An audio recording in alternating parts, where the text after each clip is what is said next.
So hi everyone, Upsetmax here with another TFT Masterclass by Fit Gamer Training Grounds. Today we are going to be doing a patch rundown on the new patch 14.7, which will be dropping in 2 days on April 3rd. If you are watching this in the voice channel, then feel free to ask any questions if they are to come to you. And if you're watching this on YouTube, definitely check out our description and our comments for exciting news about our Discord server. So without further ado, we'll get straight into it. We also have some new transitions apart from the white flashbang, so let me know in the comments if you like them and if it's easier on your eyes. So here we go, a patch 14.7 rundown. Today we have a couple topics. So the first one, we are just going to be talking about overall system changes. So this will include portals, loot, and encounters. Then we're going to move on to the changes to the traits and the units, so any buffs and nerfs, and then end off with items and augments. These include radiant items as well, any buffs and nerfs that come to those, because there are a lot. We're going to finish off with a recap and then have some time for questions. Today's guide is basically going to just cover any of the new changes that will be coming from the new patch and how this will affect compositions, because regardless of a buffed or nerfed unit, item, or augment, certain comps will become better and certain comps will become worse. So here we go. The first one I'm going to talk about is a system change to the portal. So we're pretty sure this is not an April Fool's joke, but knowing Mort Dog, there might be a small chance that there is, but I don't think so. Basically, it's the change from wandering trainers to trainer sentinels. So instead of the dummies, we're now going to have a little golem called the Sentinel that can walk around, attack, and even cast an ability. So the first thing to note is this ability will count as magic damage. So if you are doing this, depending on how much damage your dummy does, you would want to build Shred. And the damage will be influenced by what emblems the Sentinel is actually holding, because they benefit from it. So for example, this Sentinel will benefit from the Dragon Lord, Sniper, and Faded traits. And then same thing goes for Wandering Vendors into Vendor Sentinels. It's going to be the same thing, except the Sentinel is going to be holding support items, and once again will benefit from the support items just as the Training Sentinel benefits from the emblems. The very last thing is now Wandering Trainer Augment can appear on the Wandering Trainer region portal, so there is a chance to get 2 Wandering Trainers at a time and have 6 different emblems. So that is definitely something to look out for. Okay, so the second one is going to be regarding the loot system. So basically, in terms of gold, on stage 2, any prismatic ores will be increased by a little bit, so it will be increased by 1 gold. But the main thing is that the masterwork upgrade, so basically the radiant item upgrade of your current item, it can no longer be dropped on stage 2. Now on stage 3 and onward, now it's kind of vice versa. So the gold has been decreased, so you no longer get that 5 gold. You will just only get the masterwork upgrade in this case. And then the last part is for the 3-star forecast. It's now kind of a more consistent win con. They will get an extra 1000 bonus health from becoming 3-star, as opposed to the original just 500 bonus health. So this should be able to help you win out your games if you are able to get that 3-star forecast and just win more reliably. Okay, moving on to encounters. So a lot of encounter changes, and I think they're all pretty good. So basically, the main takeaways is the overall game durations will now be decreased. There's going to be a lot less of these encounters. So set encounters, Bard, Lilia, Cho'Gath, Rakan, Recombobulate. These encounters in particular have been showing up in almost every game. So now you're going to see this a lot less, and also the amount of time carousel encounters, so like sets, sit-ups, or Sivers, you're now speedy, or Tristana, the time is lowered. So games should be faster now, just because the encounter timings, they just take less time. Now, a couple other changes for encounters. I'd say the first one is a loon. So forecasts are getting a little bit more love, so we are slowly, well, actually, after this is going to be pretty fast. We are shifting into more of a 4-cost meta now. You'll see based off of the other changes, and now like rerolls such as like 2 costs will get nerfed based off of this encounter. And then the other ones, so like let's say Aatrox is gold, or Tomkinch's item are gold, and then Teemo. The overall gold has been nerfed now from like 10 to 8, and then the Teemo win or lose prediction has gone from 14 to 10, which is reasonable because 14 gold for choosing your win versus 7 gold for choosing your loss was pretty insane. So this being said, Fast 9 will be a little bit tougher, but not touched upon too much, just lower gold from these types of encounters. The Irelia free carousel, the delay before release, has been changed to 9 seconds, so that is a very long delay, and now this will affect exactly what item is closest to you before you're able to be freed from your stall. And then Wukong, you can no longer get Rascal Gloves, which was an insane radiant item if you were dropped one of those. And then the set squatting size has been decreased. So instead of 140% chance of being bigger, now you're just 70% larger.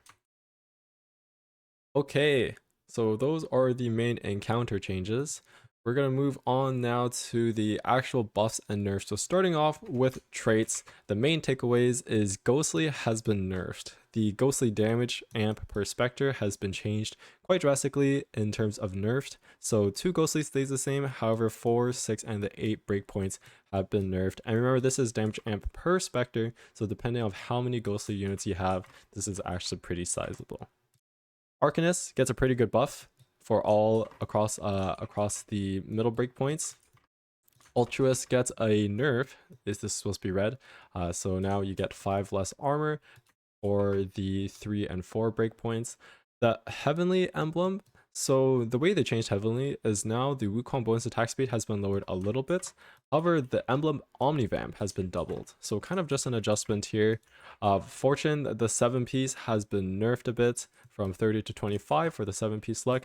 I think if you are able to hit 7 Fortune, it's still almost a guaranteed win. And they even changed, you get an extra Radiant Bloodthirster to the set plus dummy cash out. So 7 Fortune, if you are still able to hit this, you will be in an insane spot because of the loot you receive. So I don't think the changes were too big for Fortune.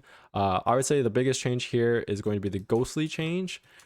And then, actually, yeah, I would say that the Ghostly change is definitely the largest. And then Reaper has a little bit of a nerf, 50 to 45% chance, or not chance, but percent damage for the 4 bleed damage.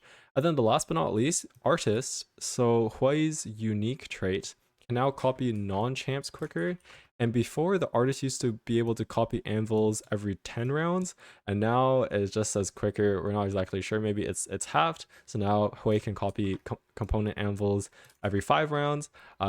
We don't know the number. We just know that it will no longer be 10 rounds. It will be quicker than that. So that is our first traits, buffs, and nerfs. The next ones is going to be talking about Ink Shadow and Story Weaver. So I won't go over all the changes in Ink Shadows. All you need to know is that all the items were buffed except for protection, which was already the best Ink Shadow tattoo. So this makes Ink Shadow very strong. Also, the damage amp and damage reduction has been even doubled at the 7 breakpoints. So Ink Shadow is looking very good this upcoming patch. Now I'm going to sum up the Story Weaver changes in these 3 lines because there's a lot of text here. Basically, the 5 Story Weaver Blue Kale has been buffed, so this is the Scroll of Force. Basically, it used to just be a wider area effect, but now the actual Scroll of Force, so the blue option at 5 Story Weaver breakpoint, it will now give Kale's ability 50% more damage. So 5 Story Blue is very good. This was very rarely touched upon, or at least chosen. 10 Story has been buffed from 10 to 20%, but 10 Story is like a very crazy chase trait. If you're able to hit this, you're basically winning anyway. And then everything else, so green and red, so Talisman of Aid, Talisman of Speed on the 3 Story Weaver has been nerfed. So attack speed was changed from 15 to 12, and the Shred and Sunder was changed from 30 to 20. So this has been nerfed. And then Kale's stage 4 damage has been nerfed. On top of just the 3 Story Weaver damage being nerfed as well. So what this means out of everything is if you have 5 Story Weaver, then choose blue. Blue is going to be really strong now, like the Scroll of Force. 10 Story Weaver, if you hit this anyway, you're already in a good spot. And then Kale, apart from that, is still pretty good. There are some nerfs, especially on the stage 4 damage, but after stage 4, then it resumes to your regular scaling. Oh, also, all these slides, I think I did mention it before, but all these are taken from Mort Dog's patch rundown. So if you are interested in seeing his full version, then I will link his video in the description below, and you can check out the whole thing from there. But all these slides are from his creation. Okay, so those are the changes to the traits. Ink Shadow looking really good. Kale has been adjusted a little bit with the Story Weaver. Now we're going to go on to the actual units. So first off, Kha'Zix's damage has been increased 310 to 340. This is pretty good, especially in the early game. Just being able to get a little bit of extra damage. Also, he targets the lowest health enemy, so you're able to either just like snipe enemy carries, or if you're trying to save HP, he'll just help you save HP by doing the damage. So pretty good, sizable Kha'Zix buff. I don't know if Kha'Zix reroll is going to come back to meta. Maybe, maybe not. We'll see. Kobuko, I'm sorry, this unit still not very good. I don't think this changes him at all. Maybe Lucky Paws has a little bit of a better stats off this, but really pick up Kobuko unless you have a Fortune unit paired with him. The Kog'Maw reroll, I think, is going to be very, very not good anymore. So pretty bad. Having to cast an extra time just to increase your range by 1 is actually affects his backline access scaling really tough, like really hard. So although his damage was not changed, his scaling for his increase of range has been nerfed pretty hard. The 3 Story Weaver opener and the trickshot comps have been slightly nerfed from the Sivir changes. Also just the actual 3 Story Weaver opener. As you saw before, the red and the green was nerfed. And then if you're playing trickshot, unless you're rerolling Teemo, you won't be really choosing the AP version. And then the biggest change here is the Yasuo shield nerf. So it was just way too strong being able to put 1 gargoyles onto this Yasuo, even a Yasuo 1, and see him tank like 10,000 to 20,000 damage 3 faded in. So now his scaling with his shield for armor and magic resist has effectively been halved. It has been halved at 1 star and then almost halved at 2 star. So yes, gargoyles will still be ideal on Yasuo because of the scaling, but it's cut in half now and his shield is going to be a lot less, and he's just a lot less tanky. So the faded Yasuo opener will no longer be the best. We'll see what ends up happening, but Yasuo is just a lot less tanky now. I mean, if you do have a Thresh, I think the Thresh might actually be tankier. So that is something to note and to remember for the Yasuo opener, and just placing items on Yasuo in general. So those are for the 1 cost. Moving on to the 2 cost now, we have a small Kindred buff. Kindred, there are already some comps that can play around Kindred if you have a Reaper +1. So now just getting like a little bit of damage helps that as well, but I don't think it's anything too crazy. Lux, I think, is going to be pretty good. This is a pretty sizable buff. Also, this is her second buff because there's already the Arcanist AP. And then there's more buffs to follow, so we'll check out that after. But Lux is actually going to be pretty good. I don't know if we're exactly going to be doing Lux reroll, but if you have a spot for it or an augment that enables that, then I think it's going to be quite strong. Kiana has a little bit of extra damage from her ability AD ratio being increased. And then the main thing for Shen, there's 2 changes. So Shen's self damage reduction has been nerfed at the 3 star. Going from 50 to 90 was absolutely insane. If you're playing Ghostly reroll right now and you hit your Shen 3 and then you face off against a Bard or you face off against a Teemo, anything with an AoE dot instead of single target damage, Shen is not taking any damage. So that has been reduced now to 70, and also his hero augment Ethereal Blades. Now Shen is able to utilize that augment a lot better because he's no longer mana locked if he uses his 3 empowered auto attacks before his ability duration expires. So that is going to be very good. And then also you see this is from Mordoc's video, so some of the text is blocked. It's not just bad editing. So basically the takeaway, Shen 3 still going to be very strong, but not like unkillable against like AoE dot or even just in general damage. And then also Shen's hero augment, Ethereal Blades, is going to be a lot better now because on that type of Shen, you want to be building like Ginsu's, you want to be building like Gunblade instead of your tank items. And he not being mana locked anymore, he'll be able to output a lot more damage and cast more often. So those are the 2 costs. Moving on to the 3 costs now. We love to see it. Unless you're a Bard enjoyer, then we hate to see it. It is a Bard nerf on his starting attack speed, which is really big because Bard's most important stat is attack speed. So going from 0.8 to 0.75 is going to set Bard back a lot. So now I don't think he's still going to be good in some spots, but definitely not as good as he is on this current patch. Diana gets a nice mana buff from 70 to 120 to 50 to 100. Soraka also gets a little bit of a damage buff, nothing too crazy, we're just upping the numbers a little bit. Now the main 2 changes I would say are to Thresh and Tristana's. So Thresh's resistances plus his shared resistances are nerfed. So we go from 20 to 18 for his faded armor share, and then his ability, his shared armor and magic resist is basically cut in half until you get to the 3 star. So basically, what does this mean? It means Thresh as a unit is going to be less tanky. The units that he links with is going to be less tanky, and the unit that he shields with his lantern is going to be less tanky. So that's already two faded nerfs: the Yasuo nerf on the tankiness of his shield, and now the Thresh nerf on the tankiness of him and the units that he links with and the units that he shields. So faded, taking a little bit of a hit. So far, the damage is not changed, is just the tankiness and resistances of the faded frontline.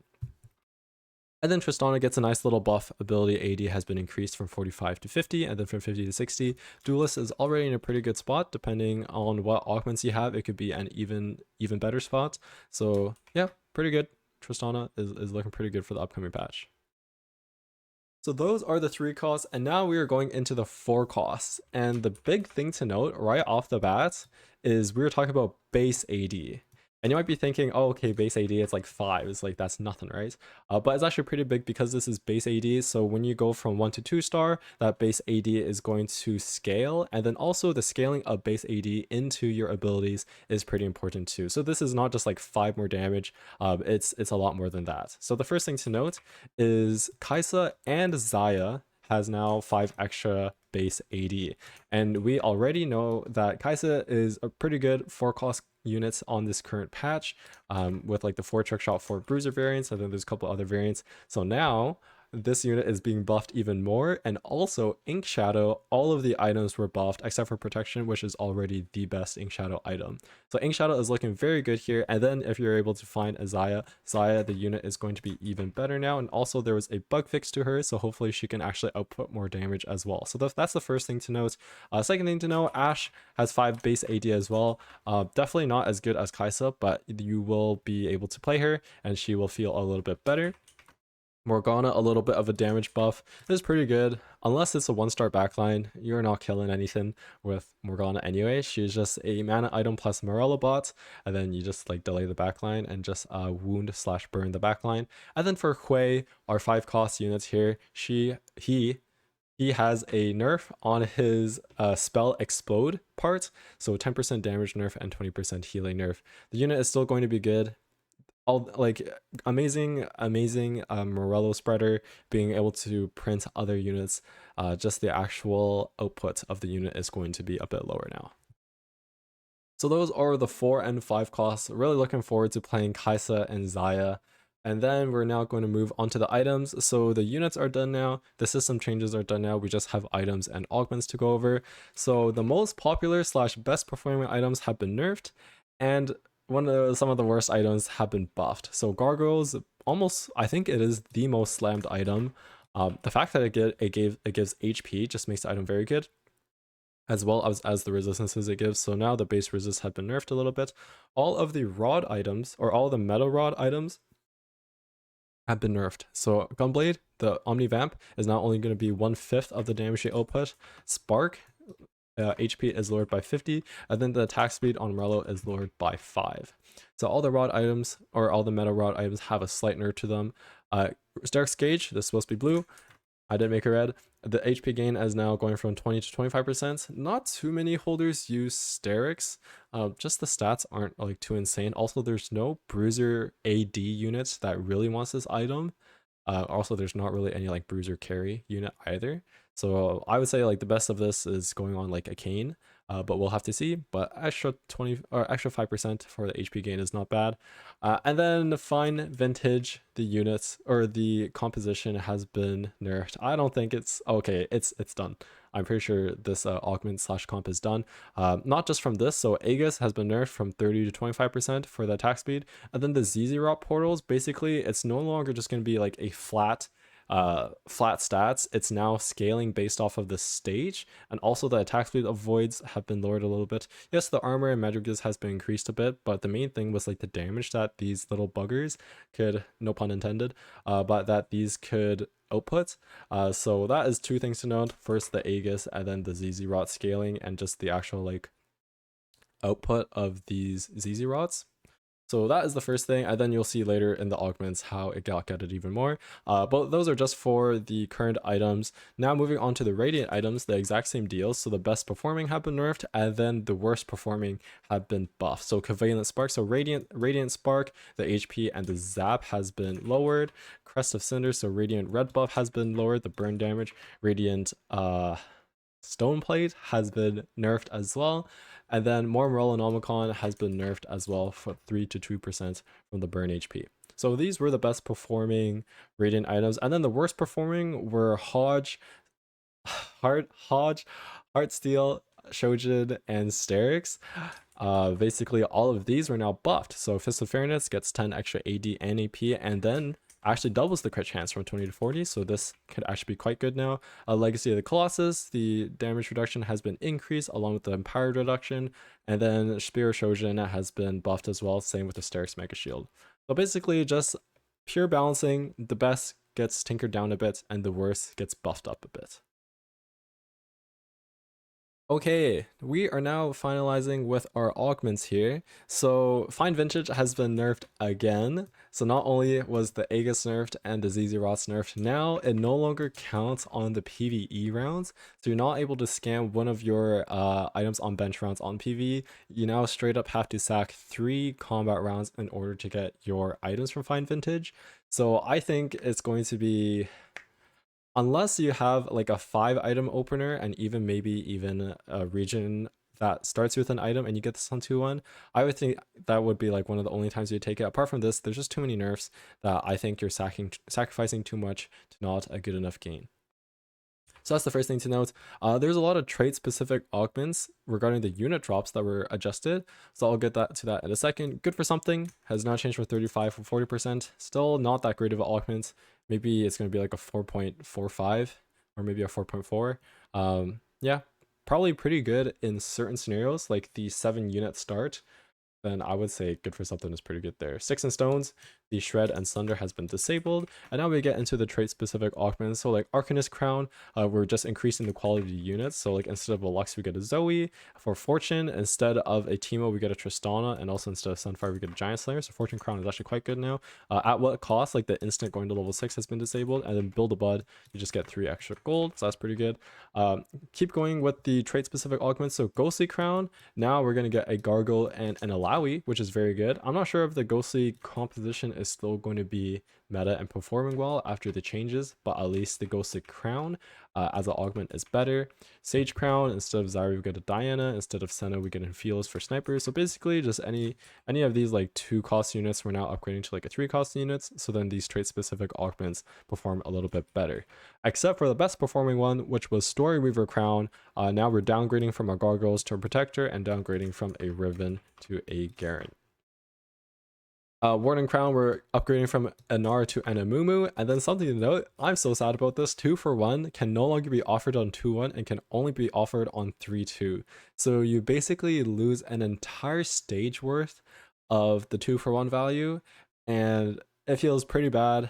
I don't think this augment is going to be that good anymore, or at least it's going to be like average, but this augment was too broken. I was wondering how they would change it, but this is pretty rough. You're losing an entire stage worth of 2 for 1.